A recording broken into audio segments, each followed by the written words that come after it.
up, motherfuckers? Ace, also known as Tyler the fucking Creator, the bastard, the idiot, the ass, the dick sucking nigga. But listen, on another note... Hold up. It's your boy Bonbon, I'm saying. You at MySpace / Pokemon what, you know what I'm saying? Shout out to Brandy, I love you, my girl. You know what I'm saying? Doing big things. I'm on the phone with her right now. Shut the fuck up. Okay. Hope that bitch catch listen. Wow. I know I've been late on the album, so I got an exclusive song on my... I'm gonna do two actually for y'all. It's the first one, man. This shit go hard. It's my guitar. Alright, Hold on, okay. Alright. Get that shit, man. You ready? Get it. Freestyling, and that nigga wildin' out like a McCann. Fuck old rock, old Bam, and Obama. I'ma fucking bomb ya. Have a threesome with your mama and Osama. Been lying, that nigga been hiding. Probably been rotten, dirty. Eating on my dad white stuff like McFlurry. Niggas can't burn me. I'm not a book, you can't learn me. But don't fuck me, you cannot yearn me. I am not a fucking check, you cannot earn me. What the fuck else wants earn? Tyler the Creator is a one-of-a-kind artist. Not just because he writes pretentious pop music with colorful and fun videos, but because he's one of the very few artists who's actually been successful at transforming his 15 minutes of fame into a long-standing and lucrative career. Beyond this, he pulled an entire 180 with his public persona, and gave just about everybody whiplash from his much darker and more disgusting past. Back in the day, Mr. Okoma was a very different man, and while now he writes gay love songs over avant-garde jazz beats, he was infamous for being an edgelord who rapped about rape, making snuff films, and eating roaches after contemplating suicide. The Tyler of today might occasionally hint at some darker tones or throw some off-color jokes here and there, but the Tyler of the past was a much more divisive figure, being banned in the UK and known far and wide for his public feuds, his digs and disses at various figures in the mainstream, and his less than lovey-dovey lyrics. The Tyler of the early 2010s was a persona that thrived off of shock and awe, consistently producing dark yet humorous material, and embracing his role as a provocateur of the time. Dude was essentially what would happen if you threw Marilyn Manson, ICP, and early Reddit into a blender with Vice magazine. And while still today, Tyler is a popular figure, back in the early 2010s he was basically inescapable, him and his collective Odd Future. This would include songs on the radio, collabs and crossovers with many different artists from all across the musical spectrum, both big and small, a massive social media presence, and even landing a TV show on Adult Swim. So what y'all little bitch ass in here for? I was caught sucking my dad's. I was sucking my daddy when I was 7 years old. A field of them. Come here, candy boy. Why you got so many necklaces? Why you got necklace? Smell like bitch in here. All y'all smell like this to me. Tyler and his ragtag group of collaborators were a big deal, but he always sat on the top of that totem pole as the most prominent and public figure of the entire Odd Future group. And that's because he was essentially a voice of the generation. He was the voice in the face of millennial edgelords and would set trends that are still being followed today in various places. It's a stark contrast to the much more eclectic and highly esteemed work and image that he's known for today. And given that it's 2025 and it's been a decade since his departure from this previous persona, I figured now's the time that we should probably talk about it. We should take a look at Tyler's initial 4-album run as a provocateur with daddy issues and an obsession with Adventure Time. So hey, why don't we rewind those clocks back to 2011 and get our own bucket of roaches to snack on as we talk about the edgy era of Tyler the Creator. Yo, got all the black bitches back, cause my lane is vanilla. So try to get a room where my stuff. Grab the umbrella when it comes to your perfection of my shit, I'm hella killer. When it comes to the perfection of my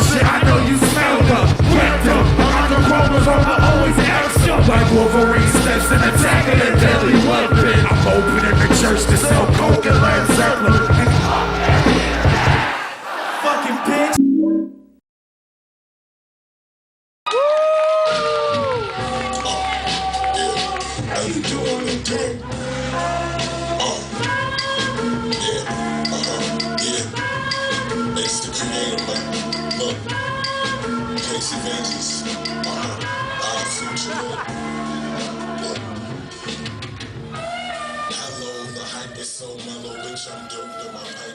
Tyler Okoma wasn't always a larger-than-life figure, and his origins are actually pretty humble.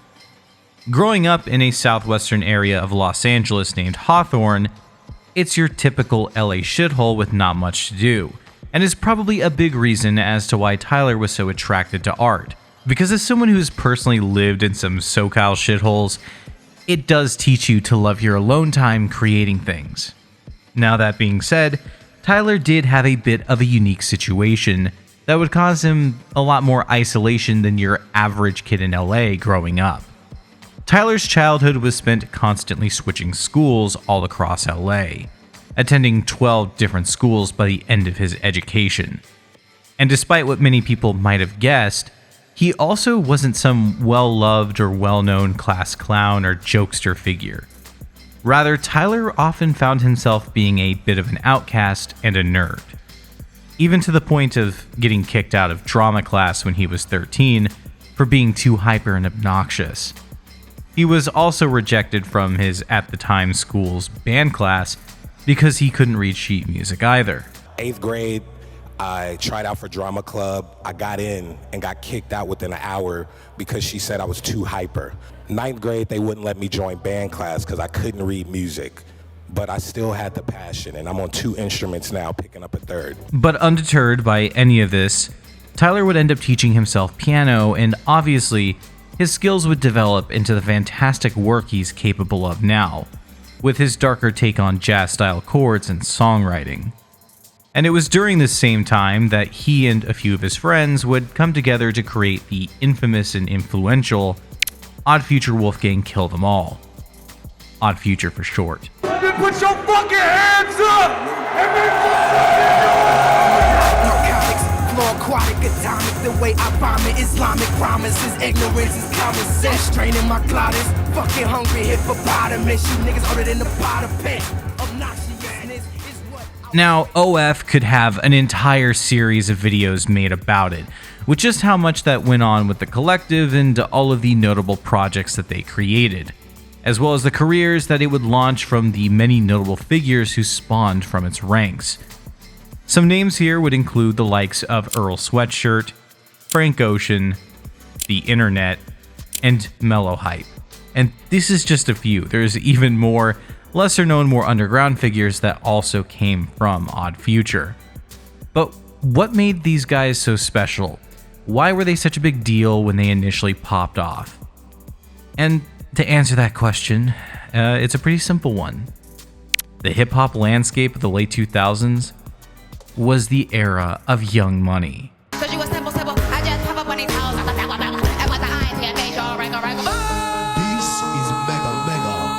This was the time period of Drake's initial launch off into the mainstream.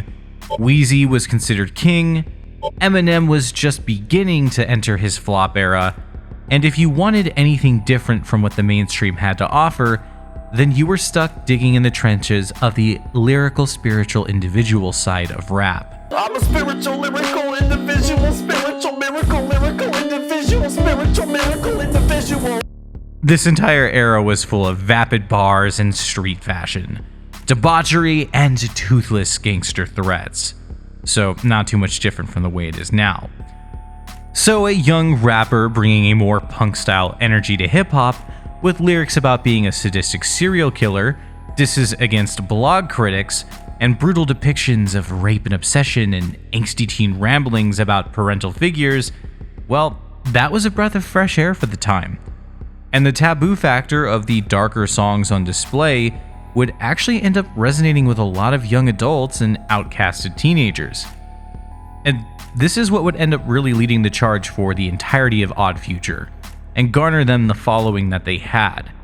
Because a big part of their success, and especially Tyler's success, was the unconventional audience that would follow.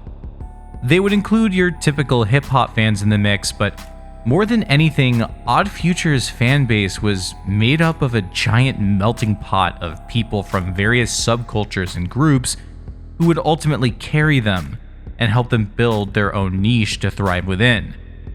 You had emo and scene kids here, pitchfork reading hipsters, punks looking for something new and exciting to sink their teeth into, and a lot of closet hip-hop fans who just didn't know how to get into the genre because they weren't really into anything else. The kind of people who really liked nu metal and horrorcore rap and underground music projects. Chain in the sack of my dick where the lips of your teen daughter sits. Fuck Tyler, I'ma change my name to Uncle Phil, cause every girl I deal in fuck, it's always against her will. As you can hear, this sounds almost nothing like any of the hip-hop, R&B, or any sort of popular pop music of the time period. And that punk element that I mentioned earlier isn't just a buzzword that I'm using either. If you were to listen to a lot of this old Odd Future material, or even watch some of the old live footage from their shows from this era, and I mean even just some of the interviews, the rebellious, antisocial counterculture energy really ran rampant and felt much more alive than any other subculture that reveled in youth culture during that time. And what fostered this even more was even just how Odd Future as a group operated.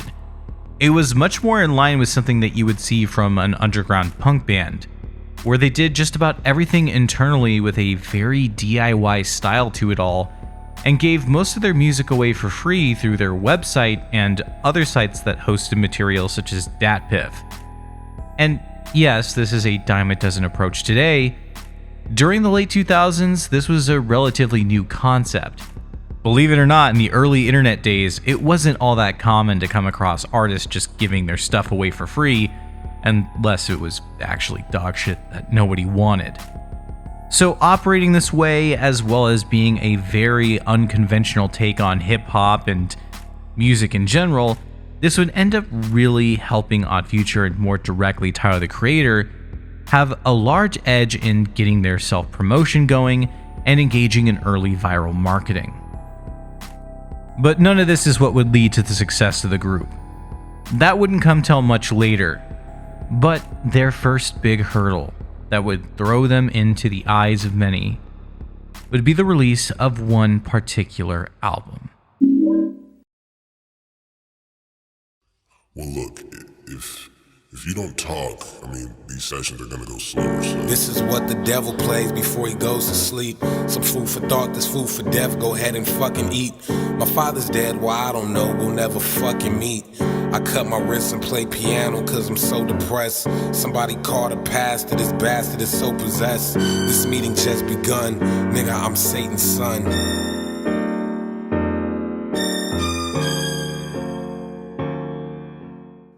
While the early Odd Future projects only did so much in terms of making a splash, it would net them a small but dedicated following. Enough so that it would actually provide just enough interest for a standout project to be what could spark the collective into the limelight. And on Christmas Day 2009, a gift would be given to the internet that would do just that. Tyler the Creator would offer his debut record, Bastard, for free on DatPiff. And this would be the initial sparking point that would truly start Tyler's career. While Odd Future's previous output had caught the attention of a handful of underground blogs and fans from the ethos, it wouldn't really make any big waves. And Bastard was what would change all of that. Because if you were to listen to this record, you'd see that it wastes no time in setting its tone and showing just what drew so many people into it. And that's with its intro and title track, starting off with that infamous Two Dope Boys diss. Yo, fuck Two Dope Boys and fuck Nah Right and any other fuck nigga ass blog that can put a 18-year-old nigga making his own fucking beats, covers, videos, and all that shit. Fuck you post Drake ass cliche jerking, LA slossing, rapping fuck nigga ass hype beast niggas. Now back to the album. The entire song is a brutal reflection of Tyler's feelings and views on himself, setting up many of the staples of his lyrical content in the future. as well as setting up the song as a confessional therapy session, referencing how he both views himself as a charismatic genius, but also a bitter loser. And most importantly, just how much Tyler hates his father for never being in his life. I graduated without honors or fucking father. He died. No bitch, don't even fucking bother. I wanted a brother, my mother, I told her, but instead I got a sister, just like me, with her Mr. And as you can hear, this doesn't even sound like traditional hip-hop either. Tyler's rapping, but his flow and delivery isn't focused at all on vocal or lyrical gymnastics. Rather, it's just dry and confessional. Pair this with the song's very cutting and very eerie lyrics, and there's a reason why this song is remembered for being as infamous as it is, and caught so many eyes when it was first released. Like I brought up before, the hip-hop landscape was a very different place back in the late 2000s, with most of it living in the realm of braggadocious hedonism, parody artists like The Lonely Island, swag rap dance songs, and the remnants of gangster rap and violent southern hip-hop like Gucci Mane and 3 6 Mafia. Even the underground hip-hop of the time was stuff like early Hobson, and well, The realest of the realest, I'm bringing real hip-hop back, don't you ever forget it. Immortal Technique. With an opening song like Bastard, it just eschews all of these different genres of hip-hop entirely and sits alone in its dark little corner. It was something far removed from the typical hip-hop landscape, with Tyler taking on a much more vulnerable and honest tone than what most other rappers were willing to offer. But for as interesting as this is, you might just be thinking to yourself, this is cool for what it is, but not enough to carry someone to the heights of Tyler. There has to be more to this.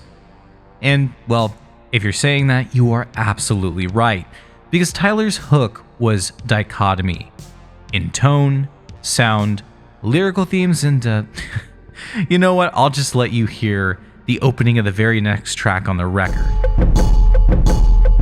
I tell them to eat a dick quicker than Mexicans sprint over borders. I give a fuck like a quarter with 20 cents. At Hampton with Fred Hampton, relaxing at Hampton campus. The fuck. Yeah, that's quite a bit of a shift in tone. We got to see Tyler show off his more colorful side, proudly reveling in edgy statements that he knew would bother the more uptight listeners and make any parents who stumbled across his music groan. And it was this edgy sense of humor that made Tyler such an interesting character. He was always someone who knew how to seamlessly go back and forth from being obnoxiously offensive and humorous to extremely personal to an almost uncomfortable degree. In a way, it almost made him an untouchable target to those who he referenced and mocked, like the names in the song such as DJ Unk and Kid Cudi. Because what are you going to say about Tyler that he hasn't already said about himself?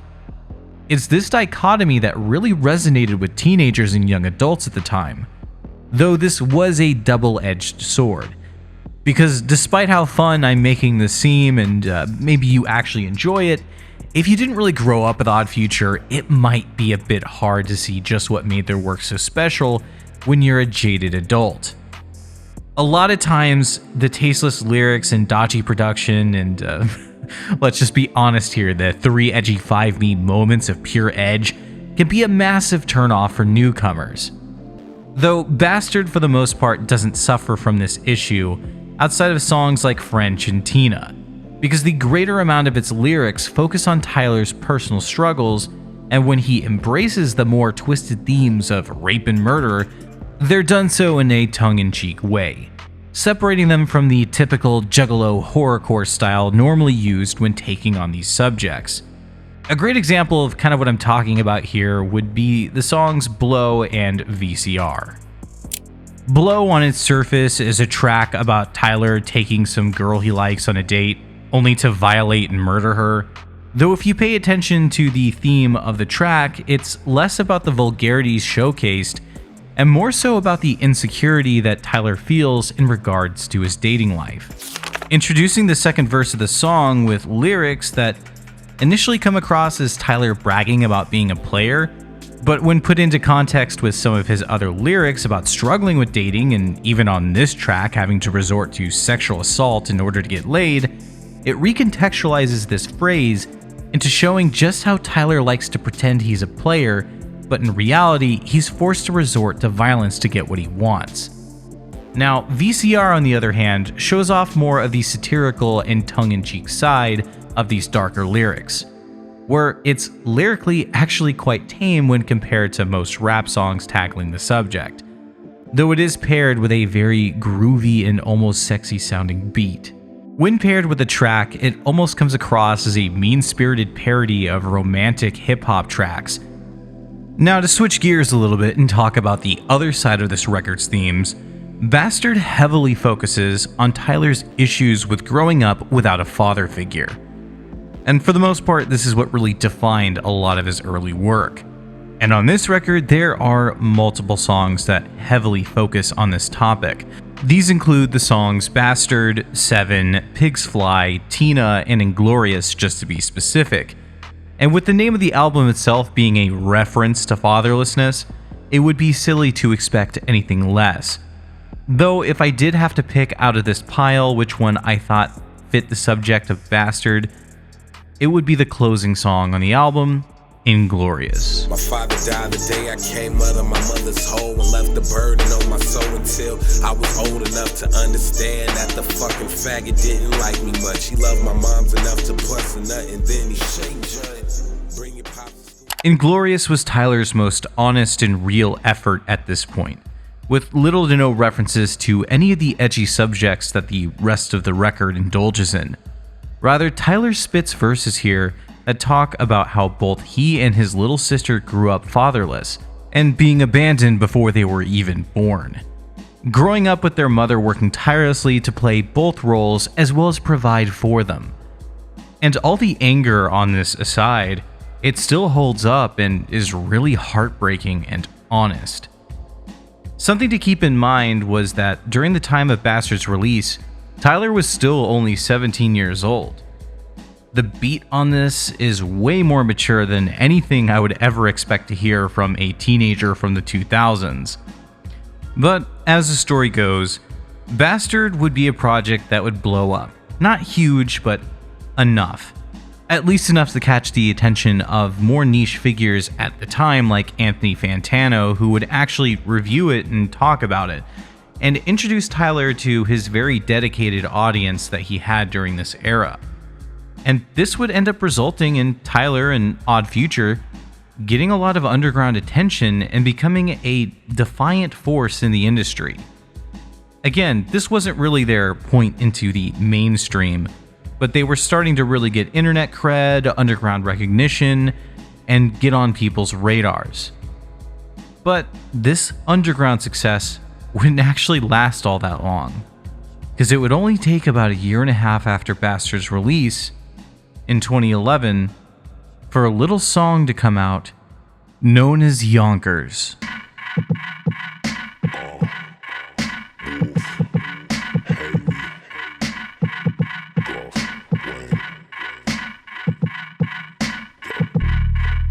I'm a fucking walking paradox. No, I'm not. Threesomes with a fucking triceratops. Reptar, rapping as I'm mocking deaf rock stars. Wearing synthetic wigs made of Anwars. Dreadlocks, bedrock, harder than a motherfucking Flintstone. Making crack rocks out of pussy nigga fish bones.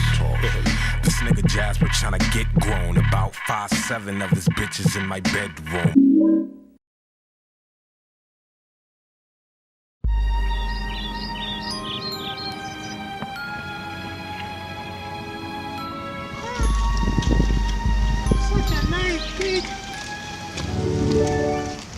Where the fuck is my money, bitch? What are you talking about? No! No! No!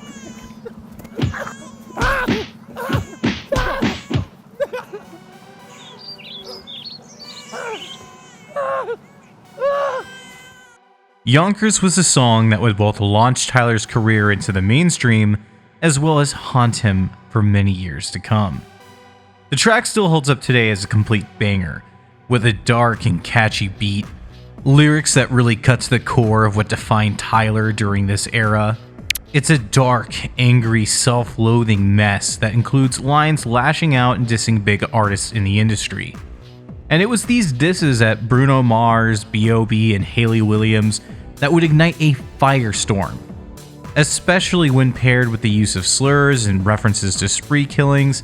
The whole thing was just built to cause viral controversy. And it did just that. Add on to that the infamous roach crawling all over Tyler, it would become iconic, especially with the shocking twist of him eating it and puking it back up, before transforming into a more demonic-looking figure, and the whole thing ending with him hanging himself. While this sort of thing isn't that groundbreaking today, with a ton of various rappers doing horror styles and depressive imagery now, again, at the time this was released, there were only a handful of people willing to do this level of edge, and they were all in the deep underground. So seeing this sort of spectacle with this sort of just in-your-face darkness, edge, and a depravity was on a whole nother level. The success of Yonkers would end up propelling Tyler and Odd Future directly into the mainstream, laced with controversy and excitement. And as the hype train would rise to its peak, the album would drop, and the iconic record Goblin would be released. While this might be a record talked about not so much today, when it came out, Goblin was a big deal, and would make massive waves in its popularity and critical acclaim, featuring many different iconic songs like the aforementioned Yonkers, as well as She, Tron Cat, Sandwiches, and the album's ode to feminism, Bitch Suck Dick. Now, all hype and nostalgia aside, Goblin is actually the worst age material from Tyler. This album is plagued with try-hard lyrics that feel like they were written less out of a desire to be authentically clever and twisted, and more like they're trying to one-up what we heard on Bastard. Case in point. But that would be forgivable outside of the really cringe stuff if it wasn't for the big elephant in the room that plagues this record, and that's the production. What the fuck I look like saying I'm sorry to a bunch of fucking facts you can't potentially harm. I ain't never gonna bow down to your expectations. The song Radicals is the best example I can give you.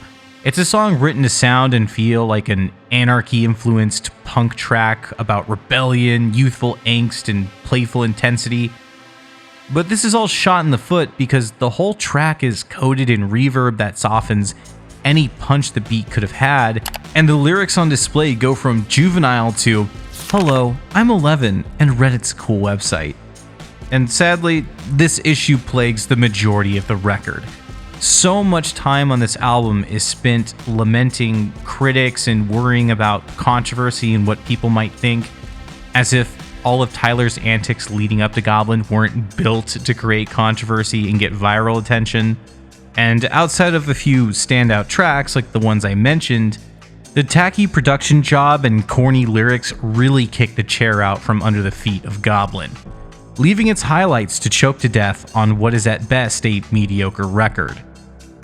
All critiques aside and nostalgia goggles back on though, Goblin is still a step down from Bastard, but its highlight songs are some of Tyler's best from this era, and there is a reason Yonkers and She are remembered so fondly. Nightlight hits soft, I'm turning kisses to bites. I'm a down-to-earth nigga with intentions that's right. You'll be down to earth quicker if you diss me tonight, but I'll be the happiest if you decide to kick it tonight. Both of them had amazing music videos that showed just what Tyler was capable of with a budget. She, in particular, is a video that takes on one of the album's darker tracks lyrically, but presents it in a way that keeps the horror present while also showing how playful much of the more twisted imagery being used is meant to be. And despite what I said earlier, there are a handful of songs that are able to hit close to the emotional turmoil that we experienced on Bastard. Nightmare in particular is probably the most intense track lyrically, delving into the self-destructive and outright suicidal nature of Tyler's inner thoughts. Live with the same hat and the same flat screen TV, watching Flapjack and the same bacon and waffles on a nice Saturday where I skate with the same fucking friends at. Didn't give a fuck about fame or name. Oh, message from the Jizza. Oh, another one from Plain Pat. Email full of emails I never write back and kill myself yet. Goblin would go on to prove to the world that Tyler's nasty and ugly sense of humor and provocation was not just a short-lived fad, but was actually popular and commercially viable. And the issues I mentioned before wouldn't really become apparent until future hindsight. I mean, this album was so popular that Tyler won an MTV VMA award not long after tweeting some pretty vile shit at Selena Gomez, and it was also during this time period that he would begin to feud with Tegan and Sarah, a washed-up duo of lesbians that didn't take kindly to his jabs at them or his casual use of violent sexual themes. But none of that mattered, it all added fuel to the fire. During this era, Tyler was notorious for not only his lyrics, but his antics on Twitter and social media in general, mocking affirmative action, playing with racist imagery, and just plain being a provocateur. And while today these are all things that people dig up to attack him whenever he says or does something they don't like, the truth is that back in the Odd Future years, this was the kind of behavior that would get his name in articles and that would allow him to go viral and attract even more fans. This was the behavior that he was rewarded for. Tyler's persona had effectively evolved from its previous spot on Bastard. It had become even more twisted, even more maniacal, but in a lot of ways more lighthearted as well. Following the success of Goblin, he would use the next year to promote the rest of Odd Future and spend most of the following year pushing the group and putting out a collective record. But come 2013, Tyler would once again start focusing on himself and promoting his upcoming third record. And this is where the first signs of true change would reveal themselves. What a goddamn ladder. God damn it. They only got shit at the goddamn camp. Any of y'all niggas got a ladder? Got it right here.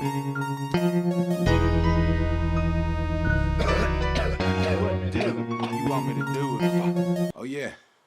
You could kill him. I'm saying, you know, like, all I ever told you to do is blow up, don't go down, you know, like, oh, you know, go up, don't go down, go out.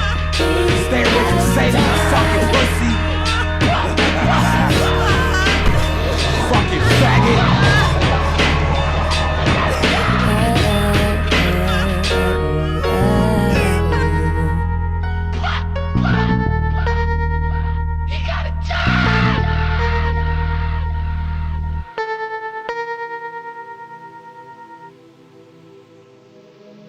While ultimately Cherry Bomb would be the departure from the old Tyler, Wolf would be where the initial seeds were sown. Wolf was an ambitious record for Tyler, because it was his first project since he had started where he would actually begin to dial back the gimmicks of his character, and in favor bring in more direct and honest artistry. Bastard and Goblin are directly related projects, with intertwined stories between them and an obvious timeline that was followed, where Wolf on the other hand takes some of his characters and puts them into a prequel of sorts, though their roles are even less important than they were previously, and they mostly just pop in interludes and serve for occasional references and storytelling devices between songs. I guess that's something I didn't really get into. To quickly address it, the first two Tyler records, Bastard and Goblin, obviously had the whole therapy session thing going on with them, and those therapy sections, which was today, tomorrow, and the next day, were originally supposed to be a trilogy of records, and the various names that Tyler would refer to himself as Tyler, Ace, and Wolf, were three different characters in his head, but long story short, not much ever really came out of it. There was never a huge focus on the storytelling, and it's the same story with Wolf, just more so direct in terms of being there for structure. Now, to get back to what we were focusing on, as personal as Bastard was and back and forth as Goblin had been, Those two records relied heavily on Tyler's provocateur persona and the shock value of what violent and horrific things he was going to say next to stir people up. Wolf really dials that down and focuses far more on Tyler's life, as he had a few years in the industry and living as an adult finally had much more to talk about than just his teen angst. So the album focuses a lot more on his career and the life experience that he's gained and ponders over. Now, there is definitely still some lines that appear that can contain the shock value from before, but they aren't nearly what you would expect given his previous material. Rather, a lot of the darkness on Wolf comes from its more personal and introspective themes, as even the production has shifted into a very different animal than it was previously. I was only 20 when you ain't have any fucks to spare, you Nigerian fuck. Now I'm stuck with this shitty facial hair, also stuck with a beautiful home with a case of stairs. See you not being there, fucking fire started. Gone are the lo-fi FL Studio style beats that had really defined the previous records. Wolf had a much more conventional sound to it, with a lot of its influence being from boom bap beats, a larger embrace of jazz elements that had really always been a staple but just expanded more here, and most importantly, the whole thing didn't sound cheap. The production on Wolf, much like its videos and promotional materials, had a cinematic and expansive feel to it.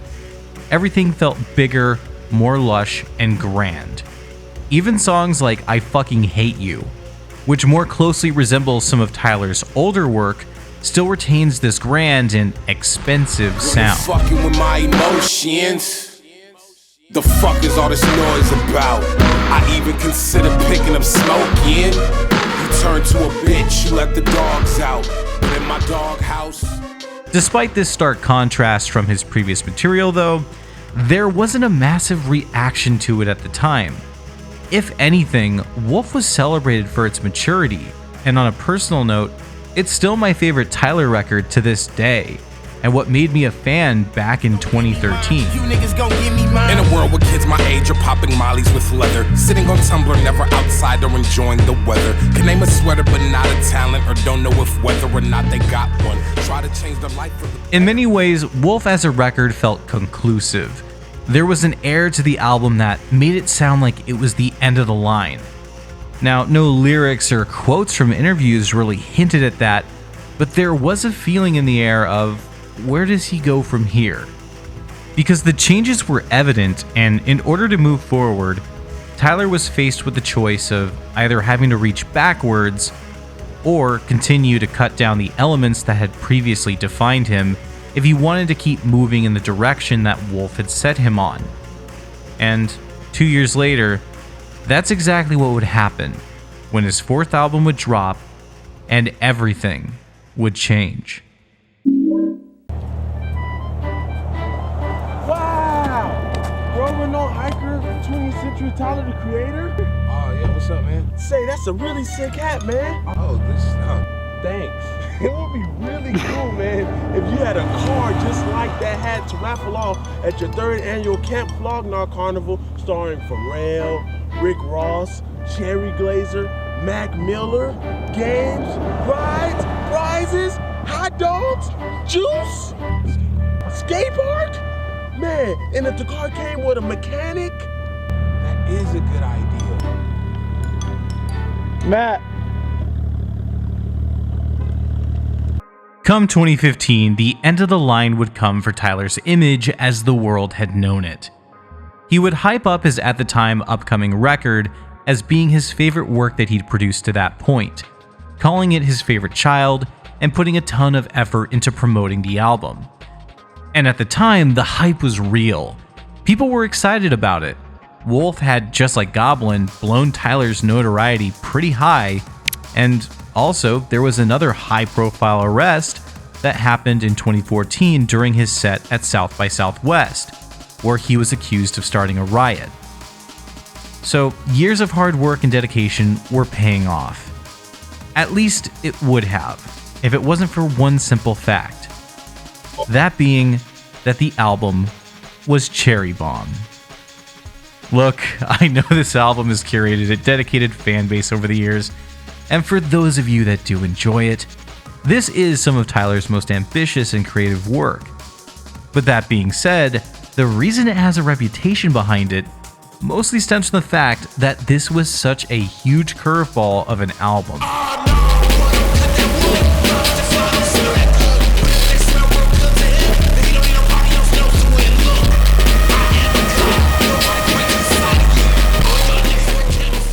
For the most part, people attribute Flower Boy as Tyler's shift into more mainstream pop, and that being the record where he fully embraced the colorful, gay, and whimsical style that he's known for.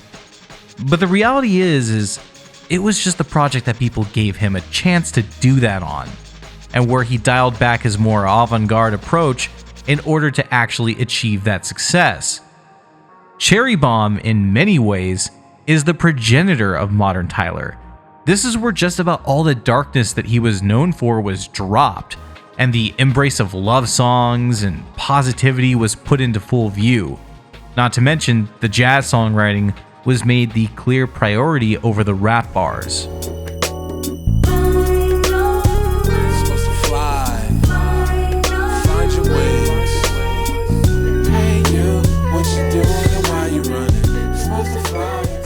And the music wasn't the only big departure that happened with Cherry Bomb. The lyrical content was also lighter as well. Gone was the deeper, more tortured introspection, taboo and macabre references and jokes, and instead, most of the lyrics on Cherry Bomb focus on Tyler's success, love interests, his view of himself and his fan base. It's a stark contrast, to say the least, when compared to the violence and immature crudeness that had defined his previous records. And given that fact, the fans and critics alike let him know. The reception to Cherry Bomb was far from positive. And on top of that, just like Goblin, but without the saving grace of people actually really enjoying it at the time, there is the elephant in the room once again of the production. Now again, Cherry Bomb fans, I get it. You like how noisy and weird and annoying this album can be. That is its intent, and that's also its appeal. But for casual fans, or the majority of people who really liked Tyler for who he was, it was a sharp left turn, and left a lot of people uninspired and unhappy. So after this backlash and the initial negative reception that came from fans and critics, Tyler would vent about it on a song called Fuck It, where he would criticize his fans and lament his status in the industry. And as you can see from these lyrics, he wasn't shy about it. And he would even address another issue that happened during this time period, which was his ban from Australia, where the country decided that lyrics written back in the late 2000s were enough to get him banned from a country.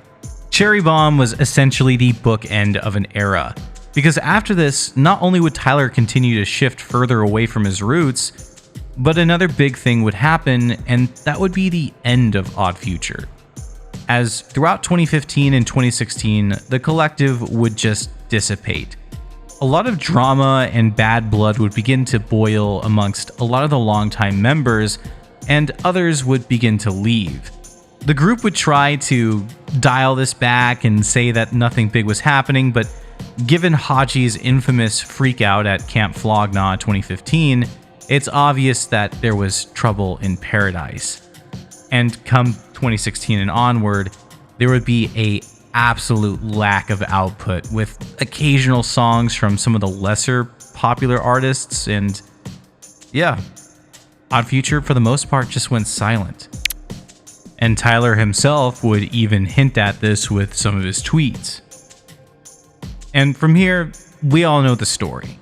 Cherry Bomb was the bookend of the old Tyler the Creator that we all knew and loved, and from here, he would embark on the journey that would lead him to release his albums Flower Boy and Igor, which cemented him with a new persona and a complete shift in his musical focus. And obviously, with the end of Odd Future came the end of most of the careers of those involved. The lesser popular figures would fall out of favor and soon lose attention without the wails of Tyler, Earl, and Haji backing them.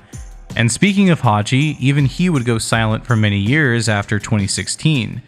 with the rest of the group's stars just fading with time. While some of them have had very lucrative careers outside of Tyler, like Earl and even Sydney Bennett, most wouldn't be as lucky.